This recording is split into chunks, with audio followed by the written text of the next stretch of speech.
Hello, and welcome to a special on-site episode of People on the Move, a Cargomatic podcast. I'm Weston LaBar, and I'm joined here today by Stephen Edwards, CEO and Executive Director of the Virginia Port Authority.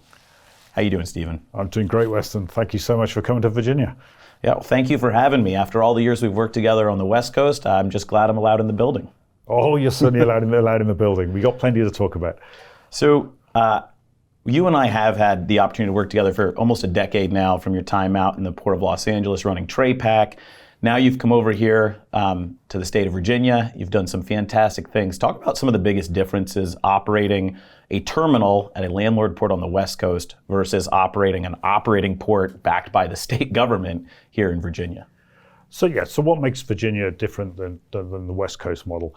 I think you make the point, we're owned by the Commonwealth of Virginia. So the way we view that is that they're our shareholder. So we're a business, we run the port as a for-profit entity, but very clearly with a shareholder who's the Commonwealth of Virginia. So we're also here to make sure that everything that we're doing is in the interests of our shareholder.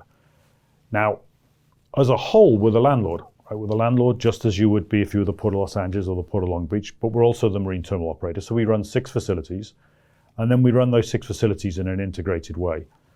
We're also the chassis fleet provider. So we run the chassis fleet for the benefit of making the port work. We're the technology provider, and we're also the asset equipment provider. So when you look at that as a whole, in terms of just operating capability, what that means is really, if there are problems in this port, you can point to 1 or 2 people who've got all the levers in their capability to fix it. So you can point to our COO, Joe Reddy, who runs the operations day in, day out, or you can point to me if it's a case of we're actually going to need a bit more capital to help fix those issues. But you really have a slim management team that's got a purview to look at the whole operation and run it efficiently for the benefits of the users. I think the other big difference is our role within the state is an economic development role. So by example, I sit on the board of the Virginia Economic Development Partnership. The head of the Virginia Economic Development Partnership sits on our board. And our job is to make sure that we're using the port to generate commerce and to build economic strength within the Commonwealth. Yeah, and you brought up something that I think is so important. And this is something you see on the East Coast with the different ports, not so much on the West Coast, but where you have the states or commonwealths backing the port authorities and looking at it holistically, you're able to actually solve some of the problems. If you look at, again, the West Coast, a lot of the market share they've lost is because they don't have a synergistic strategy between the port authorities, the state, and then the private sector. You guys have done a fantastic job here, especially coming out of the pandemic, really solving any problems that may or may not have popped up using things like rail. We talked about your truck operations and how continuously you have great relationships with the truckers here, and their feedback is really brought forward for any types of potential improvements. You've got the economic development partnership, and you've got tenants coming into the state that are becoming Virginia-based companies with Virginia-based operations. Talk about the opportunity to take this holistic approach when you're designing really an international gateway for trade. Yeah, so how do you design a gateway? So you can say it starts at the sea buoy, but it finishes on your porch, right? So that's the way we look at it. It really says, you're going to get a delivery when you go on e-commerce and you point and click, you're going to get a delivery to your porch. And if you're like my household, something's probably going to turn up probably every day or at least every other day. And the way we look at it is, how do we make that whole process work? So start at the sea buoy and start with what depth of channels do you need, what width of channels do you need, and then work through every phase thereafter, including that road connectivity, that rail connectivity. Have we got enough transloaders in the market to service the business we want? Have we got the right trucking companies in the marketplace that we need? Have we got the right industrial sites to help people come to the state? You're going to view that holistically. Of course, there are shortcomings in every location in North America in some of those areas, but then you can take a whole of state approach, a whole of government approach to how we're going to fix them and how we're going to create a comparative advantage versus the alternative. So I think when I look at what we're doing in the state, we're putting, as a port, about $1.4 billion of capital to work in port assets. But there's about $5 billion going into road improvement assets, and $3.9 billion of that is going into the major artery that is servicing this area, which is a doubling of our tunnel capacities for the major road arteries leaving this port area. Yeah, and you guys are geographically situated in such a great location because on the East Coast, obviously you have multiple ports that a ship will stop at, different ports of call. Again, another one of the big differences between the East Coast and just the Southern California Gateway where they dump the whole ship upside down and let everybody figure it out. You guys are right in the middle of the Norfolk, Charleston, Savannah swing of being a port, first port or last port of call, or the same, the Norfolk, Baltimore, New York, New Jersey swing. Talk a little bit about that unique situation, because not only are you in the middle of two major swings of very large seaports, you're the 6th largest, New York, New Jersey, 2nd largest, Savannah, the 4th largest. So you're right there as, I feel like, an anchor for those vessel strings. Talk a little bit about how that's a competitive advantage for you guys. So it's a competitive advantage in a number of ways. First of all, geographic spread. So we can cover, whether it's via the Panama Canal for Asia, via the Suez Canal for Asia, North Europe, Mediterranean, Africa. So we've got that geographic scope that says we can cover the world. So if you're an importer or an exporter, you're going to say from wherever you're selling to, wherever you're sourcing from, you can use the gateway. I think then you've got this range of services that come through, whether it's the Suez routings or the Panama routings. Some are going to go to the South Atlantic first, some are going to come to us first, some are going to go to the North Atlantic first. So we have first in calls, we have last out calls. So we can be good for the importer, we can be good for the exporter. I think the other things that give us help in terms of attracting those businesses is we've then got rail connectivity throughout the Midwest. We can use that for the importer or the exporter. And we can control the speed with which that cargo is moving. So we're not beholden to where we stack up against other marine terminal operators, which is what you might be in the Southern California model. Here, we control that destiny. We control the speed with which cargo is moving to and from those railroads. And we can work with the railroads. So we can say, by example, let's assume that there's a problem in Kansas City for whatever reason. Then and the railroad might say, please just put a pause on Kansas City for 24, 48 hours. We're like, sure. Can we just accelerate Columbus, Ohio so we can keep the whole railroad cargo moving? And we're not letting one single item compound into a bigger problem. We're saying, sure, we'll hold that and we'll move this stuff a little faster because we'll use the rail cars for that. And then we'll come back and we'll sweep up Kansas City 2 days later when the problem's been resolved further down the line. So each one of those little day-to-day things dealt with by departments within our teams means that the whole gateway runs well.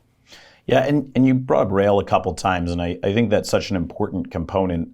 One, Cargomatic being a company that has a location here in Norfolk and working collaboratively with the Rapid Rail program, the rail services you guys have put directly into Memphis, which we all know is such a huge hub with FedEx's major air freight facility there. And what I find so interesting is they used to say, go west, young man, right? But it seems like you guys as port directors, you and your colleagues up and down the East Coast are saying, come east, my friends. And you're doing it collaboratively right down to some of the rail strategies. You're looking at multi-port rail strategies to the inland. Talk about that dynamic. So I think you've got a few dynamics. You've got the geopolitical dynamic, which is the growth is coming from India, South Asia, the growth is coming from Southeast Asia. So our two fastest growing locations are India and Vietnam. That lends itself to the Suez Canal. It lends itself to better routing into the East Coast. We all know the population base lives east of the Mississippi. So now how do we hit it? Right. So finding those rail hubs, it's exactly your point on Memphis.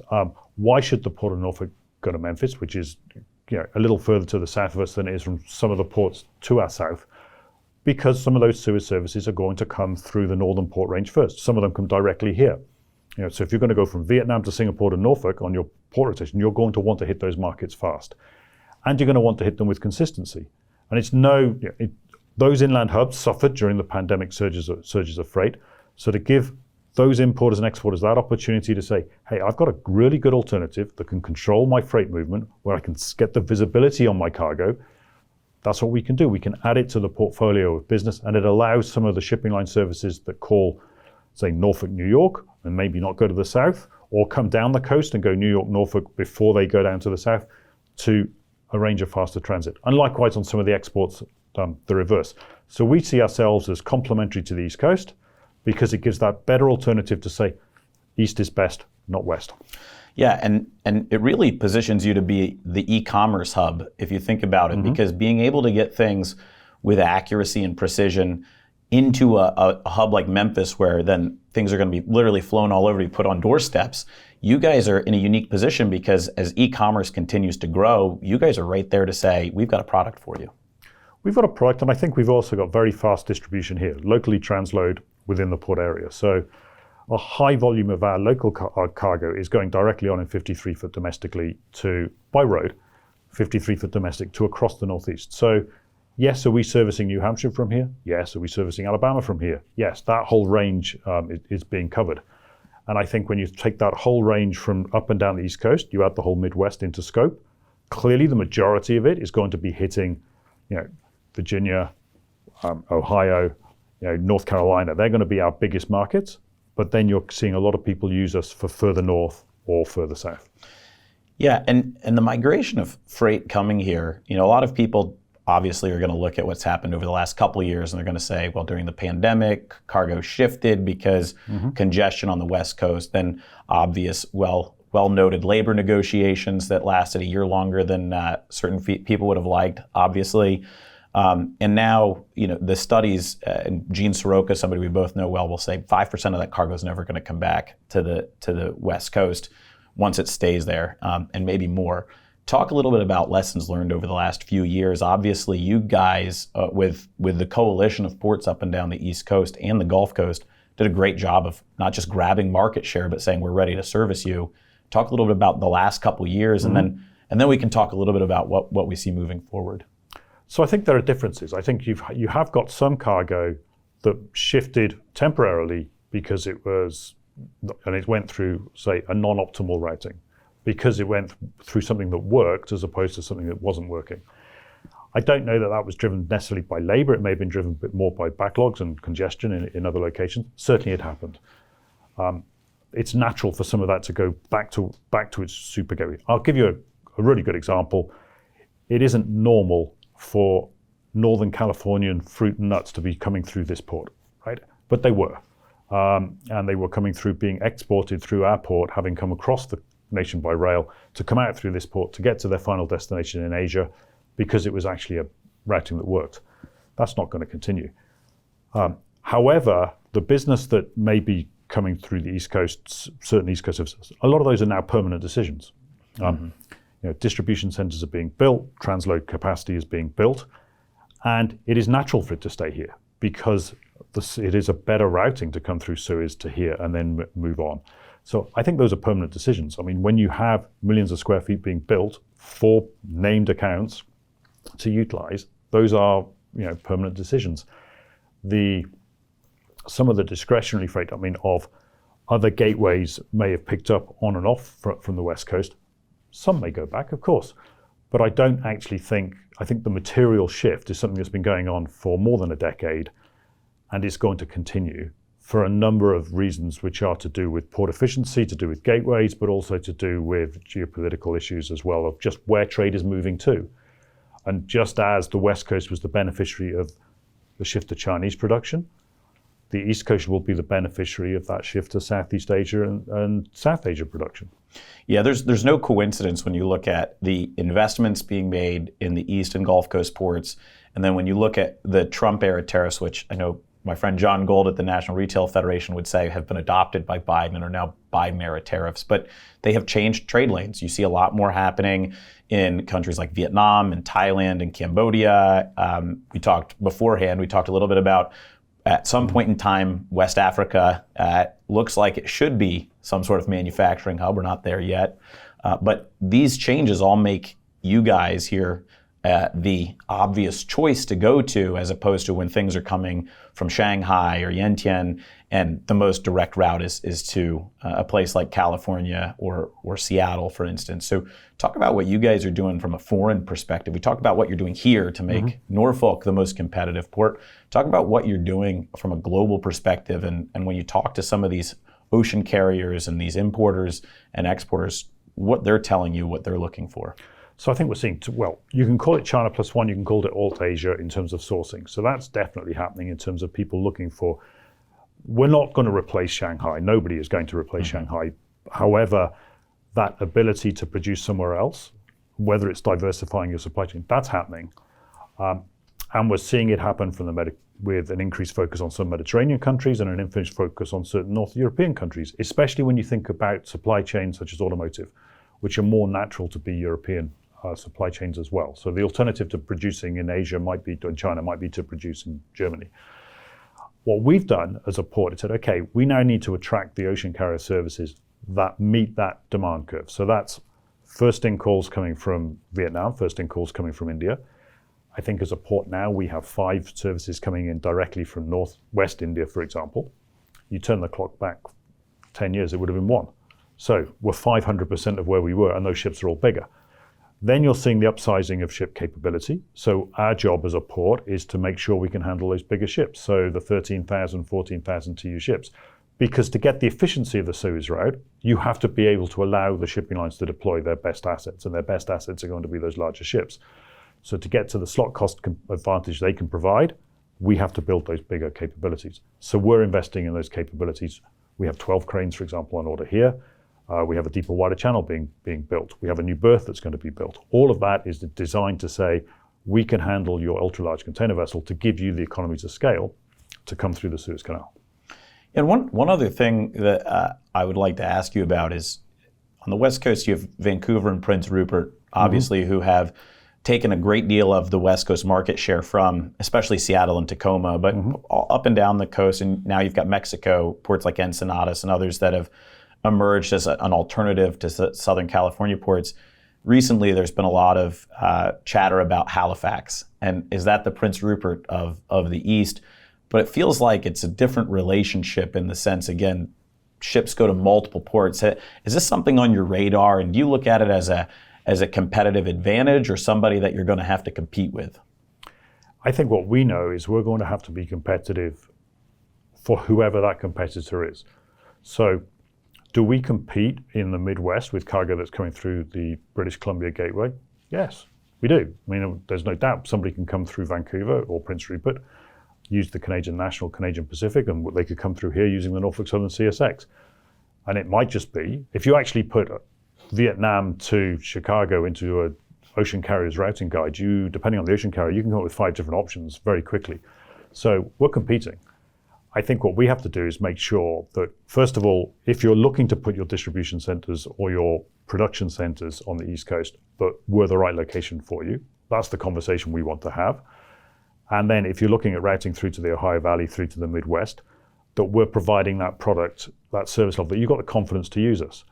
And I think that's what we do provide, is that we've got the confidence that we know where your freight is, we've got control of your cargo, you can talk to us directly about your cargo, and we can make sure your cargo moves. So we've got all of those control levers ourselves, and we're not going to leave you in if you're an importer and exporter, we're not going to leave you in a confused state of who do I have to call and how do I get that information. You don't have to send your agents in here to try and find the cargo. We know. So we've got control of it. So I think it's a very different model. But do we compete with Halifax? To a degree. Do we compete with Montreal? To a degree. Do we compete with New York? Yes, to a degree. Do we compete with Savannah Charleston? To a degree.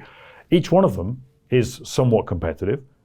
If we're trying to attract your business to Virginia, we're competing with North Carolina, with Maryland, with South Carolina, with Tennessee. With everybody. We're competing with a large number of states on that basis. So, yes, it's truly competitive, and we have to be the highest performer to win. Yeah, and coming out of the pandemic, really for the last 18 months, the ports on the East Coast and the Gulf Coast have had the wind behind their sails, right? There was a lot of challenges, very expensive cost in the Trans-Pacific trade, higher cost, but worse service once you actually got to a port.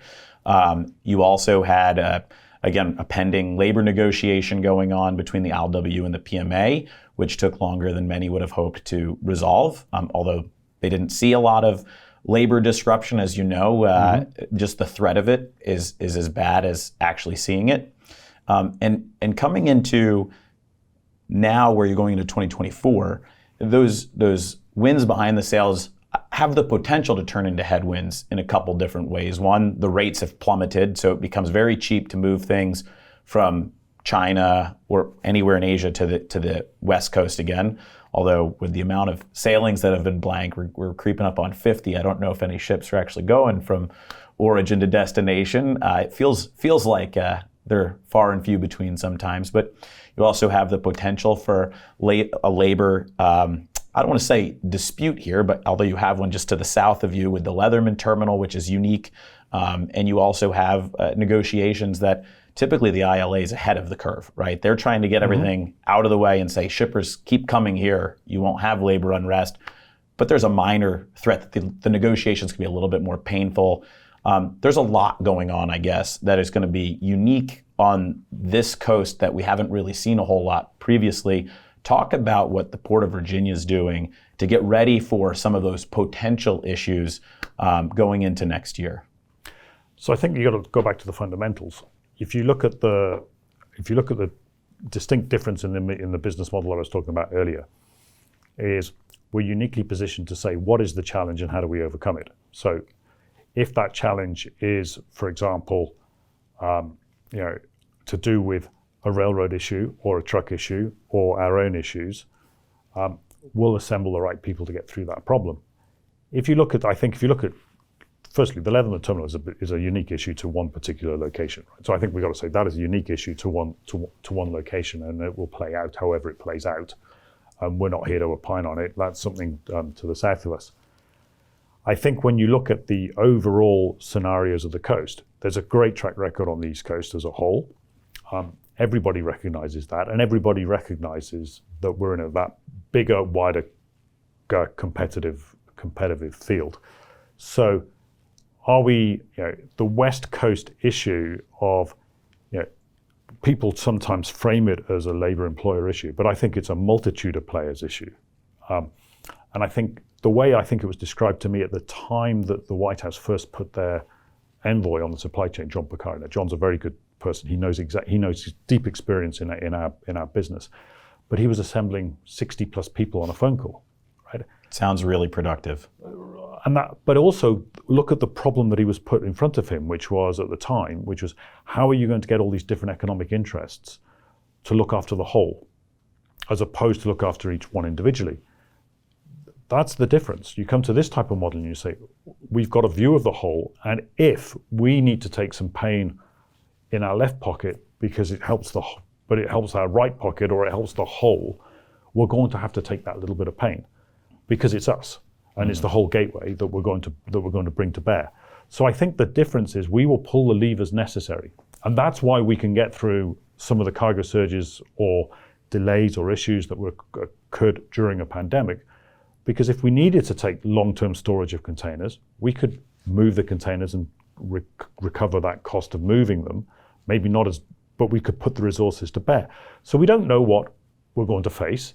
What we do know on the East Coast and the Gulf Coast is we face a nor'easter snowstorm every year. We're going to face a hurricane threat every year. We were shut last month for 2 days because of a storm coming through. And those things happen on the eastern Gulf coasts on a constant basis, and the resiliency is here to recover it very, very quickly. So our business continuity is all built on recovery from event. What that event is, whether it's a railroad derailment, a storm that shut the channel, a nor'easter that dumped the snow, whatever those are, we've always recovered with the resiliency very, very quickly. And I think what you see on the East Coast is we know how to do that, and we know how to do it very well.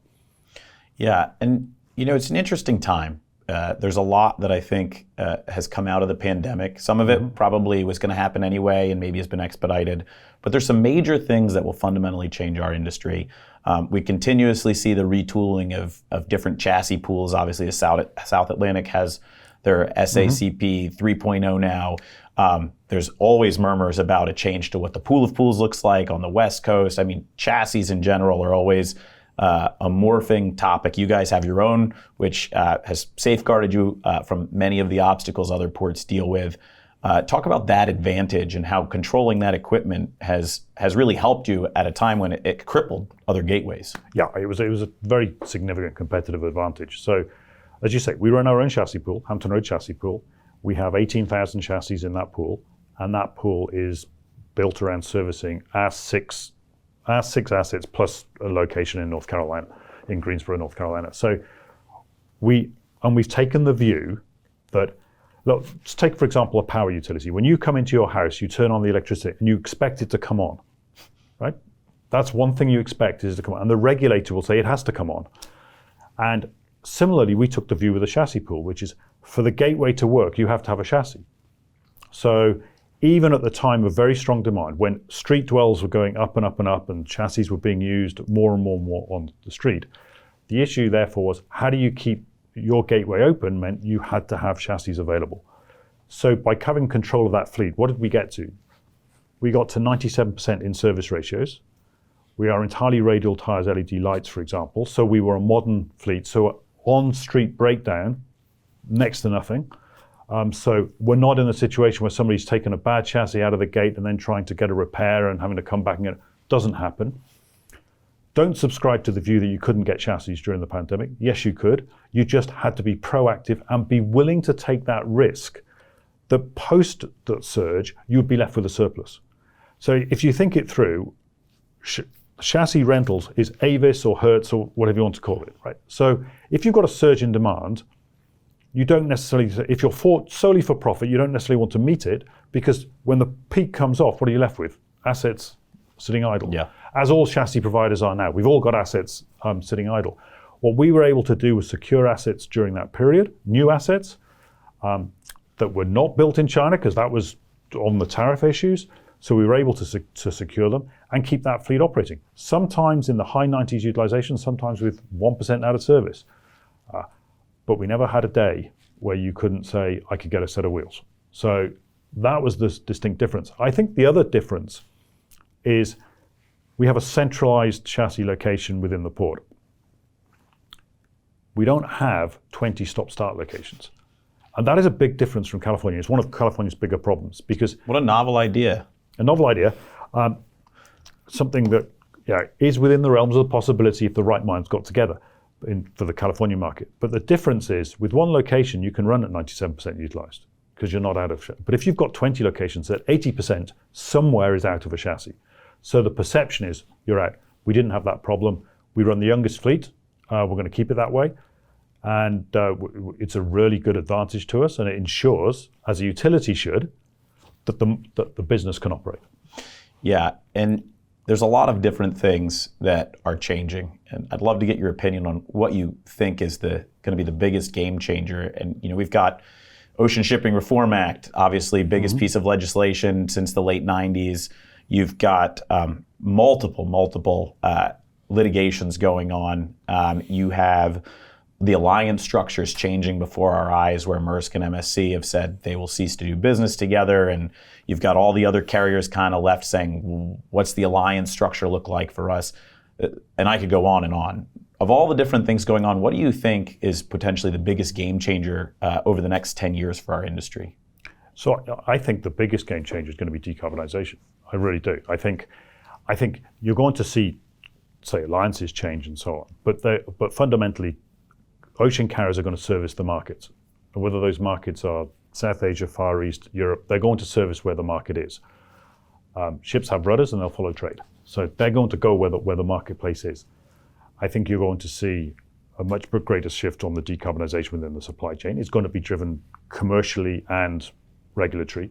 That regulatory is going to be decided by people other than me, but it's going to be the speed. So we're going to be in a position as a port that says we're ahead of that curve and we're ready to help whoever that importer, exporter is, the beneficial cargo owner, or the ocean carrier who wishes to say, I want to use a sustainable gateway. We're going to be ready to do that. People are going to want to do that with an order book of ships that's just seeing the ship size get larger and larger.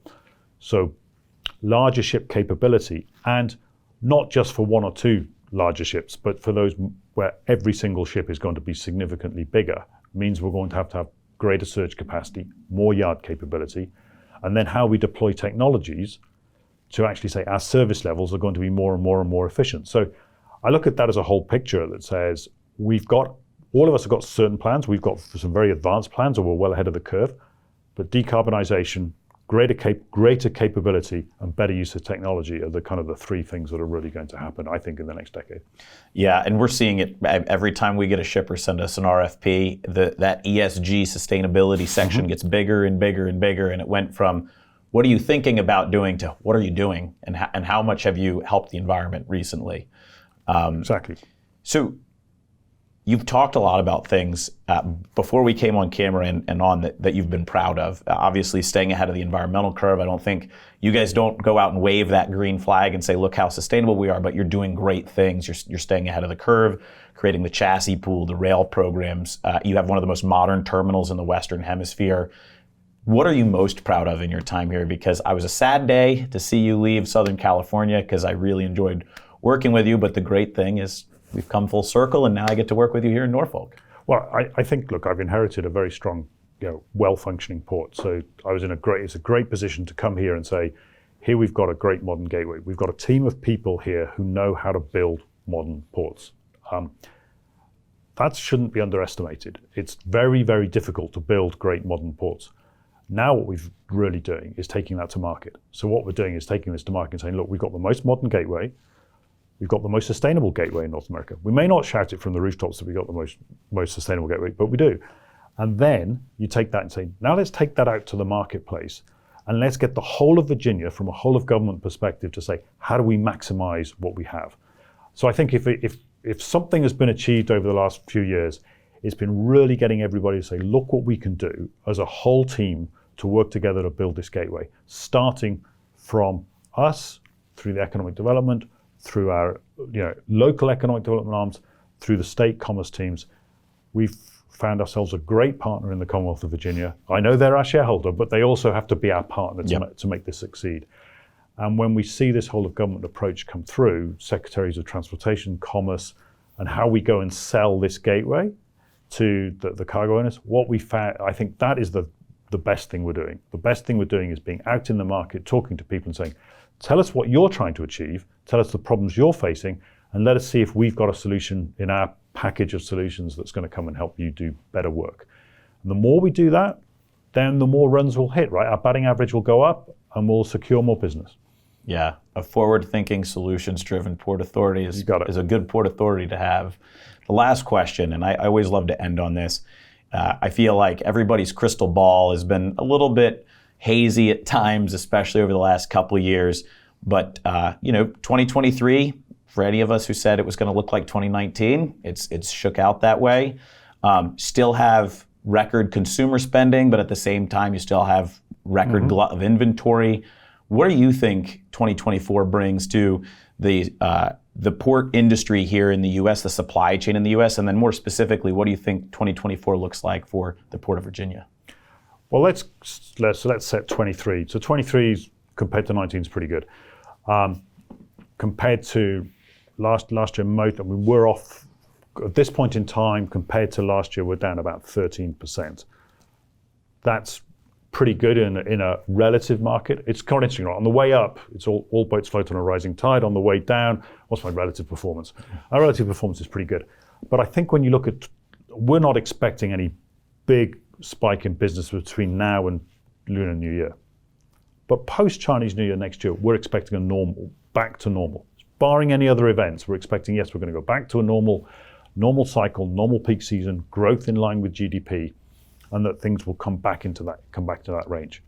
We still believe we can overperform as a port, that we can overperform growth compared to the market, and we still believe that Southeast Asia and South Asia will grow more than Northeast Asia, so that lends itself to higher East Coast numbers in a comparative bucket. But more growth in line with GDP for 24. So if you think back to in that 16, 17, 18, 19 period where that's what was going on. Because at the end of the day, retailers have to sell goods because that's their business. Mm-hmm. So they will have got that right as we go into 2024. Yeah, well, I know I feel smart now because I keep telling people something very similar, that post-Lunar New Year's when we'll probably see normalcy come back. And if you're saying it, then I feel much more validated in my opinions. But any final words for our viewers and listeners? Well, no, just to say thank you for coming out. The answer for all of us is the more we talk, the more we keep each other informed on the supply chain, the better the outcomes. So I think for all of us, it's talk. And the more we do that, the better we are and the better prepared we are. I'm an old Boy Scout, just be prepared.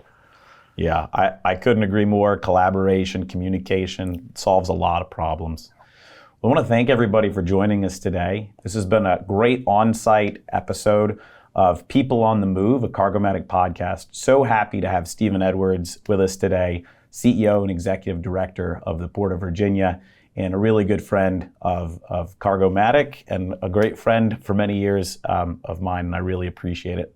Probably be remiss if I didn't say our president, Ed Aldridge, wants to say hello as well. Great. Thank you. All right. Thanks for joining us. Until next time.